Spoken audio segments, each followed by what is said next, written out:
This is Channel 25 WVTT Olean. Now, from the Twin Tiers' biggest broadcast news operation, this is the 6 o'clock report with Jeff Andrulonis and Alexa Olson. Listen on News Radio 96.7 WVTT or watch on News Channel 25 WVTT television. WVTT proudly presents the 6 o'clock report. Good evening, I'm Alexa Olson. And I'm Jeff Andrulonis. Good evening. Our newscast is topped tonight by a happy story that you're hearing tonight only on WVTT. It comes from one of our WVTT News tipsters. That's right, Jeff. An Allegheny resident and a hard-working mother goes to work every day pretty much expecting the same routine. And just like any proud mother, Amy Miller decorated her car announcing her son's graduation. The 7-Eleven manager on the corner of North 1st Street and West State Street received an unexpected visit today. An unknown woman who represents the Baja Foundation showed up with a check made out to James Green, her son, for $1,000 for his college tuition. She would gratefully like to thank this generous stranger. I really want to thank her because that is very nice. I was shocked. I hugged her, gave her hugs. I was just amazed that somebody's that nice to do that. In McKean County this hour, investigators remain on the scene of yesterday's house fire. It happened on Benton Avenue in Port Allegheny yesterday afternoon. It appears to be an accident according to fire officials. They tell WVTT a 2-year-old child sustained a minor burn in that blaze. Damage to the home was minor following that fire in McKean County. On Monday, we reported on a suspicious death on the Cattaraugus Indian Reservation. Police made an arrest in connection to the case yesterday. WVTT's Molly Inglut has the details. An arrest has been made for the murder of Jesse Seneca, the 20-year-old man whose body was found on a dirt road near the Cattaraugus Indian Reservation on Saturday. Police arrested Seneca's half-brother, 22-year-old Cody Testerman, and charged him with second-degree murder. Seneca was last seen late Tuesday night with Testerman, who allegedly stabbed his half-brother while they were out for a walk. Testerman entered a plea of not guilty and is being held without bail. Police said the investigation is ongoing and that more charges could be pending. WVTT reached out to Testerman's family, who said they are not commenting at this time. WVTT did talk to Veronica Kendi, a former classmate of Testerman who knew Jesse Seneca as well. He was pretty cool. I would talk to him a bunch of times, and he was the funny guy that everybody liked, but he was also kind of awkward, but that's just because that's how he was.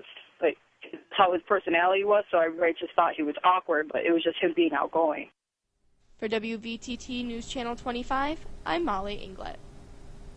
Students may notice ads in their schools based on an upcoming decision that's going to be made by the Olean School Board. The board will make the controversial decision of whether or not to allow companies to place ads in their schools. WVTT's Ashley Masala has more. At last night's meeting, the Olean School Board discussed the pros and the cons of allowing companies to advertise within the school district. They used a field scoreboard like this one to discuss the issue, saying that it could increase revenue for the school. Superintendent Colleen Taggarty says that she sees the positives and the negatives of this issue. If it fits and supports the mission, vision, the core values of the school district, and can bring extra programming and positives to our kids, outstanding.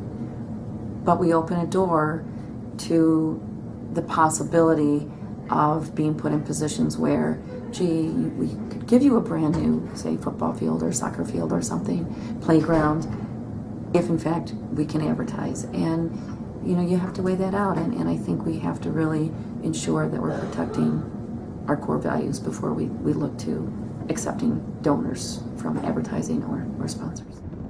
The board will discuss this matter further and make a decision at the next meeting on August 7th. For WVTT News Channel 25, I'm Ashley Masala.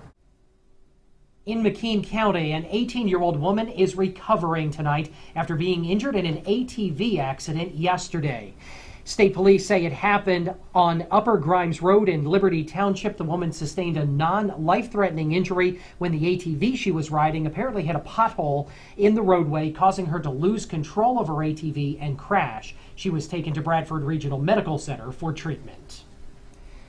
A funeral is scheduled for this weekend for an American hero from Potter County. He's 27-year-old Ashley Wayne Carlson of Coudersport. Carlson passed away recently at the Erie County Medical Center as a result of injuries he sustained while serving in Iraq. A funeral with full military honors is this weekend. New York education officials say the state's elementary school students scored slightly higher than last year on standardized English and math tests given in the spring. The state education department on Tuesday released the results of the tests taken by all students in 3rd through 8th grade.